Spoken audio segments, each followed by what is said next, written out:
friends. Welcome to the Inspiring Heights podcast. I'm your host, Vanessa Kaiser, and I am delighted that you are here with us today. Our mission here at Inspiring Heights is to inspire you, our friends, to grow closer in your relationship with Jesus and to live inspired in your day-to-day life. We talk about all things faith, rhythmic living, and homemaking. Listen, we know you have a zillion podcasts that you could listen to, and we are honored that you chose to sit here with us today. With that, let's get right to it.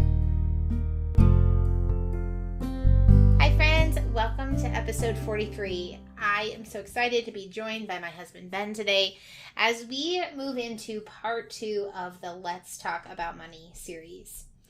We started this series. If you haven't listened to episode 42, we would encourage you to pause this and head back there and listen to that first. But we kicked off the series by talking about financial freedom, what financial freedom looks like, the definition of financial freedom, and then just a little bit about our personal journey as we moved towards financial freedom in our marriage. And part 2 is going to be a little bit more granular. We have 5 questions that people often ask about money that we're going to talk about on the show. And then we are going to dive in just briefly, but a little bit down in the weeds on how to set up a budget, and then some tips and tricks that we have learned over the years. Before we dive in, I just want to reiterate to all of you that we are not financial experts by any stretch of the imagination, and we don't have it right. We've not always done it right, and we're not always going to do it right. But we are really passionate about this topic, both my husband and I, because it has brought a lot of freedom in our marriage, I would say. Honey, you think that's fair? Yep. So that's why we're talking about it. It's a touchy subject, but it's important. It's something that we all deal with on a day-to-day basis. And so we are happy to be able to share what we know. So with that, let's jump right in. Question number 1. How do I save more money? I think the first way to save more money is to know what your expenses are and what your income is, and you make a budget and specifically include that. I thought you were going to say spend less money. Yeah, that too. That's novel advice right there. You're all glad you joined in for this great session. I think there are 2 things, too, that I would add to that. Plan for the unexpected and plan for the expected. I'll untangle that. Plan for the unexpected. So the fridge breaks, the car breaks, the dog gets sick, the kids get sick. All of those things happen in real life, right? Mm-hmm. And they're not expected. They're not necessarily always anticipated. But what happens when we don't plan for the unexpected is that then we can really easily go into debt or get turned upside down in a moment of crisis because we didn't plan for that. So one of the ways to save money is to plan ahead, right? For the unexpected. And then planning for the expected. Friends, listen, Christmas and birthdays happen every year at the same time. And you will get a flat tire. You will. So you should just plan on that and make a budget for those things. And I will get into this. I don't mean to get in the weeds, but for gifts, this is one of the things where we've had to figure this out because we kind of have different gift giving styles. I love to give gifts. Yeah. And you like to give gifts, but maybe not quite as much as me. Yeah. And I like to give a lot of people gifts, not just you. Like I'm like, oh my gosh, I met our neighbor and she's so sweet and I think we should get her this thing. Uh-huh. And you're like, oh, okay. So we've had to figure that out. But my point is that those things are expected. And if you put them in the budget, then you just know, like, when you come across this really cool thing, you just know, like, do I have the financial means to get this person this thing or do I not? Right. Right. And that's just one example. Okay. Question number 2. Do I really need a budget? Yes. Yeah, budgets are the number 1 tool for keeping control of your money, because if you don't control your money's going to control you. Oh, that sounds like a Dave Ramsey quote. Yeah, it probably is. What do you mean when you say, if you don't control your money will control you? What does that mean? Well, If you go out to the store and you see, I don't know, the newest, I don't know, toy, gadget, whatever it is, or you're feeling lazy, like, I don't want to cook tonight, I'm just going to order in, or I'm going to go out and get Taco Bell or whatever. Generally don't actually know how much money you do have in the bank, and you don't keep track of what you're spending. Mm-hmm. Which is, it leads very easily into either living paycheck to paycheck and expending everything that you bring in on your income mm-hmm. from personal experience, and or going into debt. Right. Also from personal experience. We got the pleasure of sitting with some people who were walking through the Life Inc. classes in our city about 9-12 months ago. And one of the things that I remember talking to my mentee about was budgets feel, and we're going to dive into this maybe more in a bit, but budgets can feel, as you're like setting them up and thinking about them, like very restrictive and like they're cutting off your freedom, particularly if you're used to like money comes in, money goes out, and I don't like track any of that. But the reality is, when you are living paycheck to paycheck or you're living in debt, there's so much freedom in building a budget, because now all of a sudden, instead of going to the store and making a purchase and then coming home and panicking about being able to pay your mortgage in 2 days or being able to provide food for your family, now you can go in intentionally to the store and go, oh, hey, I'm going to pull up my budgeting app, or I'm going to pull up my budgeting notebook.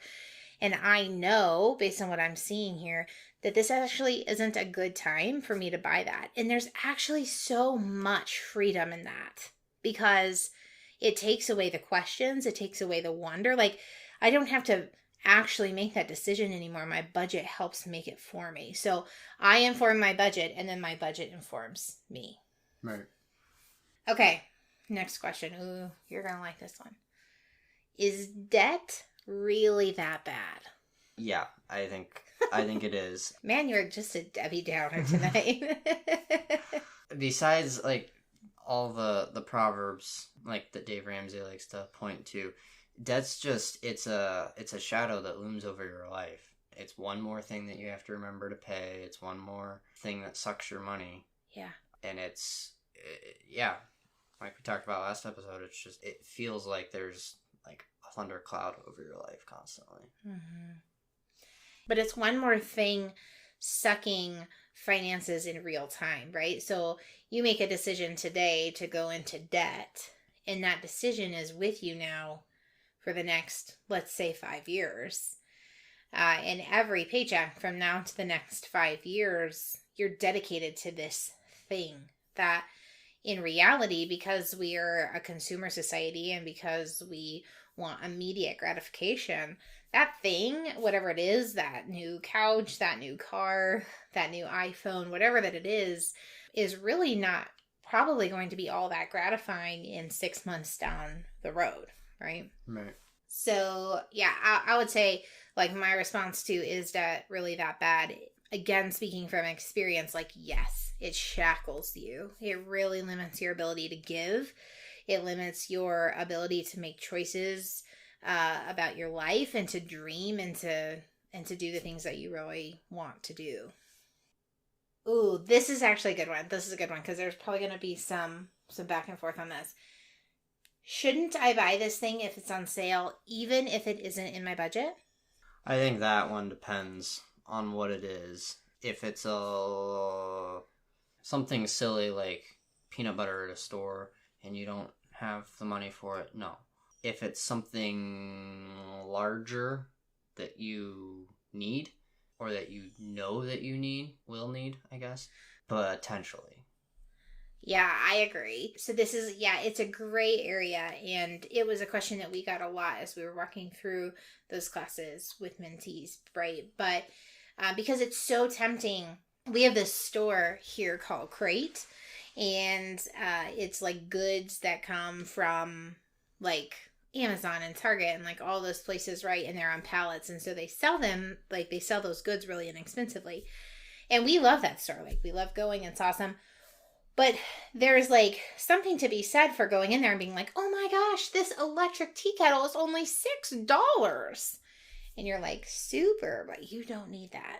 And you don't have the money to buy that. And you're like, yeah, but it's only $6. And you're like, right. But like those $6 aren't in your budget. Like just simply they're not. And so, yeah, it becomes this really gray area. So I think there's a couple of things to remember when you're like trying to make that decision. One is, like you said, yes, do I need it or don't I? The second thing is, what are the ramifications of me buying this? So if you're in a financial situation where maybe you are really working hard to budget, maybe you do have some debt, and so maybe your month to month like expenses to income ratio is very narrow, buying things on sale can be really tempting, but it could be that spending the money that you don't have is going to make it so that you don't have money for something else you have to buy, right? So example, I buy this toilet paper because it's on sale and it's going to save me $5. But in buying this bulk toilet paper, I now don't have money to pay electricity. So again, it comes back to knowing your finances, knowing when money comes in and when money goes out, and then making wise choices based on your own personal circumstances. Is that fair? Yeah, I think so. Last question before we dive headfirst into the budget. Is there actually a way to get rich quick? We all want to know. I don't think so. There's a few lucky people that come up with a great business idea or whatever, but I think that's out of the ordinary. I think the way people get rich is over time with discipline and using their income and increasing their income. I don't think there's winning the lottery is, for example, is you're going to spend more money in the long run than you'll ever win. I've heard a lot about vending machines lately. Those are coming back in style. I've seen videos on YouTube where they're like, oh, this is a great way to make some passive income, but the problem is like it's not actually passive because you got to go out and you got to buy the pop to stock it. I've seen a lot of videos where people are careless. They'll put pennies in instead of the quarters that it expects. The machine's designed for quarters, so the penny breaks the machine. You gotta do that. Those are just some examples. Mm-hmm. Yeah, for sure. I think when people promise a quick path to wealth, you should definitely be cautious. Proceed with caution. Yeah. We all want that, right? Like that's just our human nature, especially in America. It's part of our culture. We want like the next big thing. We want to be able to buy whatever we want and we want it right now. And so often we fall for the pyramid schemes and just quick things that really can end up getting us sometimes in trouble, financial trouble in our marriage with our spouse, trouble with the law. I mean, depending on what it is, right? So like just be cautious, be aware, be mindful, diligent, and discerning about those things. Yep. We're doing a lot of shitting in this episode, which is typically not our style, but just consider this some friendly advice. Okay, we promised we would talk about the details of setting up a budget. I want to preface this by saying we are going to get in the weeds some. We are going to get down a little bit granular, but we also understand that some of our listeners have different streams of revenue, right? So like we have listeners who are ranchers who get paid once a year when they sell their calves at the market.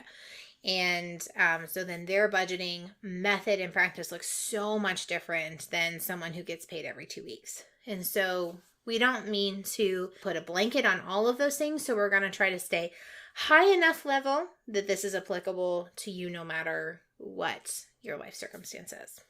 I'll begin. Okay. What you spend cannot exceed what you bring in. Yep. You're welcome. That is the basics of a budget.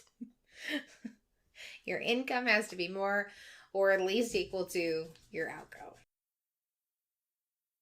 You really should set your necessities first And don't forget to think about the things that happen just like once a year or twice a year, right? So like your vehicle registration, your biannual insurance payments, your house insurance, like those sorts of things. Just be mindful of the things that happen only once a year, and don't forget to work those into your budget. Those are the basics that I think. What would you add to that? I think that makes sense. I would say that it's definitely beneficial if when you're budgeting, every dollar gets allocated. Ooh, yeah. Let's talk about that. I am the person who does not like to allocate every dollar, huh, honey? Yeah. Yep. This is a difference in personality. Because for whatever reason, having money sitting in unallocated feels like we have extra money. I'm doing air quotes. You can't see extra money. When in reality, it's not extra money. It's just money that isn't allocated to a specific thing. Right. We're using language that maybe some people might not be used to. Can you explain what we mean by that?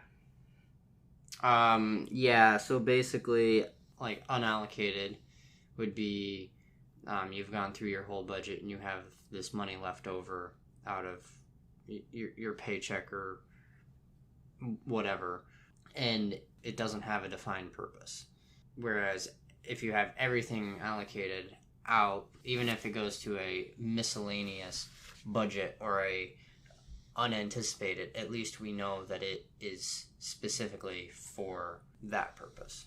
Yes. So the way that we have set up our budget is that we have our necessities, we have all the things that we need to put money to, right, every month. So you have your house payment, your rent, you have, gasoline for your car, you have vehicle maintenance, you have food, cell phones, internet, electricity, natural gas, all of the things, all the expenses.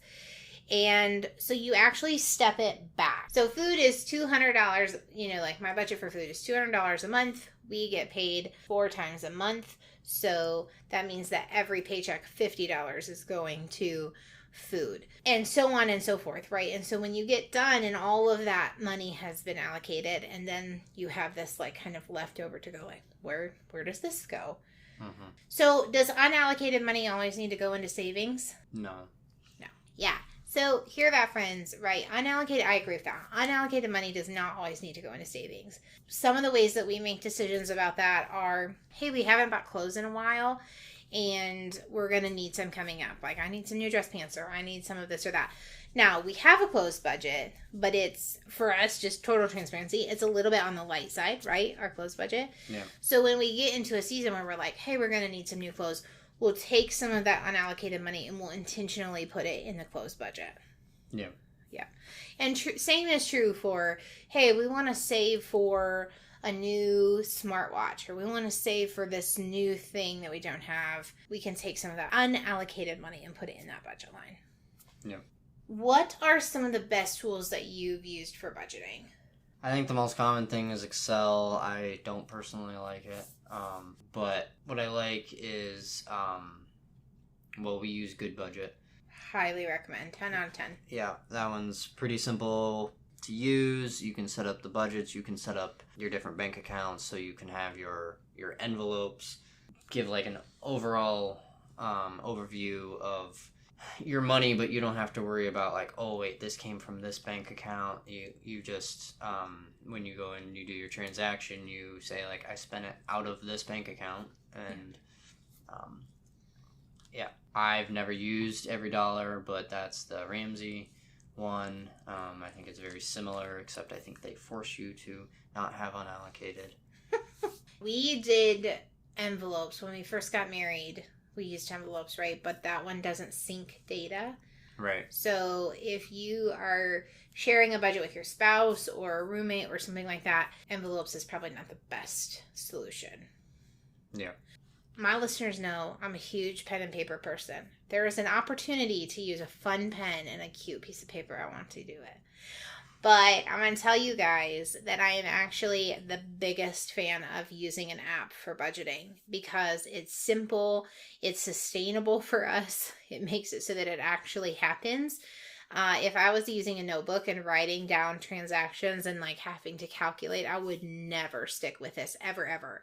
So budgeting is one of those things where, like, let's just be straight up and honest. It's not all that fun. Like, there's a lot of freedom. There's a lot of good that comes from budgeting. It's amazing, but it's not that fun.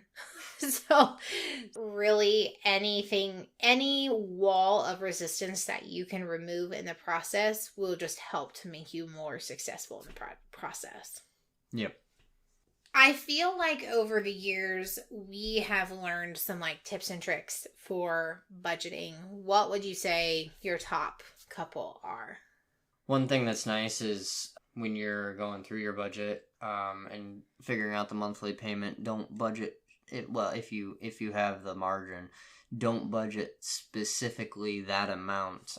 Budget a little more, like the nearest dollar amount, whatever. Over time, that'll pile up. And if prices go up, yep, inflation is real. Yep, you'll already be somewhat prepared. Yeah. For that, like our gas isn't. Natural gas isn't a good example because that varies so much, but we budget more than we actually spend, so it piles up over time, which is a super nice built-in kind of savings account that you can shove into your savings and earn interest on. Yeah, for sure. And things like, yes, electricity, natural gas, water, those are really good places, solid places to round up a little bit in your budget if you have the margin, because like you just never know. Like we keep hearing all these stories that winter is going to be long and cold, and like our heat runs on natural gas. And so it will be, if winter is long and cold, it'll be really nice to have that goose egg of money instead of being like, oh shoot, now we have to cut somewhere else to add to this budget. So yeah, I agree with that. Having those like key areas with a built-in buffer is really helpful. What else? Yeah, if you can sit down at least once a week, but preferably like every night, put your expenses in for the day. It makes things go a lot smoother. Even if you do things every week, by the end of the week, the thing you spent on Monday, you may not remember what it is. Like I have $33 that I spent at Target. What did I spend at Target? Like what envelopes does that come out of? For sure. And then those that takes you down a rabbit trail, and all of a sudden your 30-minute budgeting session turns into 2 hours. Yeah. Yeah. So again, it's about taking down those walls of resistance. It takes 30 seconds a day to add in those expenses as you buy them. Yep. One of the things that's been so helpful for us is to have a slush fund that we both have. Like Ben has one, I have one, and we each get the same amount of money in that every month. And we call that it's like our free money, our play money. And we can spend that money on whatever that we want. We don't have to ask each other about it. We don't have to talk to each other about it. Let's be honest, we do talk to each other about it. Yeah. But it's really nice because when you want to buy Legos, I'm not seriously, more Legos? Right. And when I buy the 37th Hydro Flask that I've bought this year, you're not seriously, you need another shade of yellow? There's no shame in it. There's no questions. It's not a substantial amount of money. And it can be as much as you want or have, or as little. And what is considered fun and what falls into other categories is for you to really decide. But I just would really encourage a little bit of a margin, of a goose egg for you. And if you're single and you're building your budget, if you have the capacity to do that, even if it's just $5 a paycheck, and that $5 accumulates over time, if you're a saver and if you're a spender, then cool, you got half a Starbucks coffee today. Mm-hmm. Yeah. I think another thing is just to be super honest, right? When you are spending money on things that are not getting you closer to your goal, you just got to be honest with yourself, with your spouse, and pivot and adjust. And one of the ways that you can identify those areas is by looking at some of the reports. Like, so Good Budget, for example, like you can see, like, here's how much money we've spent on eating out and on grocery, like whatever it is, on like vehicle maintenance and the pets and like clothing and all these things this year. And so it becomes really evident where you are hemorrhaging money, and those are good holes to fill. And part of that too goes back to that unallocated money. So part of why I like having unallocated money there is because when I want to spend money that isn't in my budget, it becomes really justifiable. Like, well, there's money, it's just right here and unallocated. Whereas when that money is allocated to something that's important, that's getting us closer to our goals, I'm like, oh, actually, we don't have the money for that. So we can't. So yes, to your point, honey, allocating every dollar does become really important, but it's good to find your holes and to figure out a way to fill them. And I just want to end by saying part of this whole thing is about discipline. You can't get around that. Like, part of budgeting, part of financial freedom, part of good money management is about being disciplined. But the other piece of that is sustainability. So it is really important that you choose an app that works for you, or choose a method of budgeting that works for you. Set budgets that are realistic for you. Don't set a $25 food budget for a family of 4, right? Like, it's probably not sustainable. Then remove any barrier that you can that gets you closer to success. Yeah, and also, like, you're going to have to adjust your budget. You're not going to get it right the first time. For sure. We've adjusted our food budget multiple times. Yep. Yeah. Yeah, keep trying. Stick with it. It's worth it. It's so worth it. So much freedom. All right, friends, thank you so much for tuning in. It has been a pleasure to be here with Ben and to just have this conversation with you.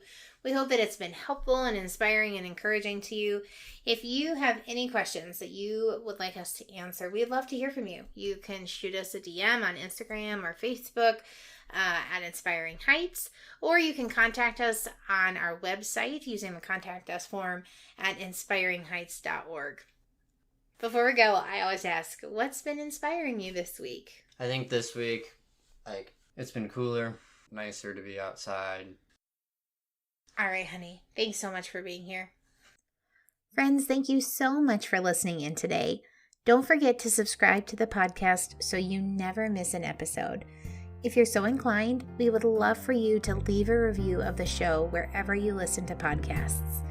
This helps potential new listeners to get a feel for the show before they even hit play. You can find us on Facebook and Instagram at Inspiring Heights. If you haven't already, you can sign up for our newsletter, Inspiration from the Moment, by visiting our website, inspiringheights.org, and hovering over the Contact Us link. If you have friends that aren't yet subscribers, please share the podcast with them if you think it's something that would be helpful and inspiring to them. Okay, friends, until next time, take a deep breath and be inspired where your feet are. Bye for now.